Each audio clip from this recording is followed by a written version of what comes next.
అందరికీ నమస్కారం. ఈ సినిమాని నాకు లభింపజేసి నేను రిలీజ్ చేసేలాగా వెనకుండి నడిపించిన నరసింహస్వామికి నమస్కారం. నేను కొద్దిమందిని ఇక్కడ మెన్షన్ చేసుకోవాల్సిన అవసరం ఉంది. నాకు హుంబాలే ఫిలిమ్స్కి నాకు ఒక అవినాభావ సంబంధం ఉంది. విజయ్ గారు ఫోన్ చేసి ఈ సినిమాని మీరు రిలీజ్ చేయాలి అంటే తప్పనిసరిగా అనేది మాకు అంతకన్నా పెద్దగా సంభాషణ ఉండదు.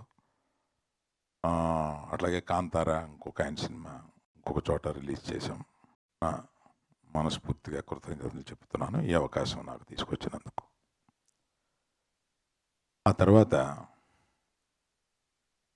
నిర్మాత శిల్ప గారితో ఫోన్ చేసి నేను మొదటి రోజున థియేటర్ హంబుల్గా చేశాము.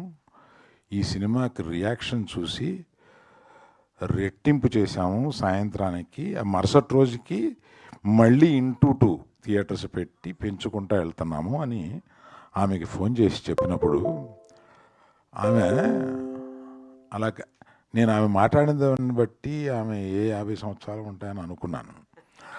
ఆమె అంత చక్కగా ఇది మా ప్రయత్నం ఏమీ లేదు సార్, నరసింహస్వామి మా ద్వారా ఈ పని చేయించాడు, నరసింహస్వామి మీ దగ్గరికి పంపించి ఇది రిలీజ్ చేయించాడు అని ఏది చెప్పినా వాళ్ళు నమ్మిన దీంతో మాట్లాడుతున్నారు. సరే, దర్శకుడితోటి ఈరోజు మాట్లాడాను, అశ్విన్ కుమార్ గారితో. ఈ హంబుల్నెస్లో 2 రకాలు ఉంటాయి. హంబుల్నెస్ని ప్రజెంట్ చేస్తారు కొంతమంది, హంబుల్నెస్ని రియల్గా ఇక్కడ ఫీల్ అవుతూ ఉంటారు కొంతమంది. ఆ హ్యూమిలిటీని, హంబుల్నెస్ని రియల్గా అశ్విని దగ్గర నేను చూశాను. నేను దానికి నిజంగా వీళ్ళు ఇంత ఆ ప్రయత్నం ఎన్ని కష్టాలు పడ్డారో. 2020 స్టార్టెడ్ దిస్ ఇన్ 2021. 2021 నుంచి ఇప్పటి వరకు ఈ సినిమా తీయడానికి ఎన్ని కష్టాలు పడ్డారో అది పొద్దున చెబుతుంటే నిజంగా వాళ్ళకి మొండితనంతో ఆ సినిమాని పూర్తి చేయాలన్న ఒక పట్టుదలతోటి 3 సంవత్సరాలు దాని వెనకాల పడి దాన్ని పూర్తి చేశారు. అలాగా అంత పట్టుదలతో పూర్తి చేసినందుకు ఇవాళ నరసింహస్వామి ఆయన భార్యకి ఇంతటి భారతదేశం అంతా జేజేలు పలుకుతూ ఈ సినిమాకి స్వాగతం పలుకుతున్నారు. ప్రతిరోజు రోజుకి పెరుగుతూనే ఉన్నారు. మొన్న ఏఎంబిలో 200 మంది స్వాములు వచ్చి ఈ సినిమా చూసి వెళ్తున్నారు. అందులో కొన్ని సంవత్సరాలు అయిపోయింది మేము థియేటర్కి వచ్చి అని చెప్తున్నారు వాళ్ళు. ఈ స్వాములు థియేటర్కి వచ్చి చూడడం ఏంటి నాకు తెలీదు. నేను ఈ సినిమాని ఇంకెట్లా ప్రమోట్ చేయాలి అని ఆలోచించుకుంటూ ఉన్నాను. దీనికి ప్రమోషన్ అక్కర్లేదు, ఆటోమేటిక్గా ఒకళ్ళు ఇప్పుడు ఈయన చూశారు జొన్నవిత్తులు గారు, ఆ ఉద్వేగం ఆయన చెప్పగలిగారు.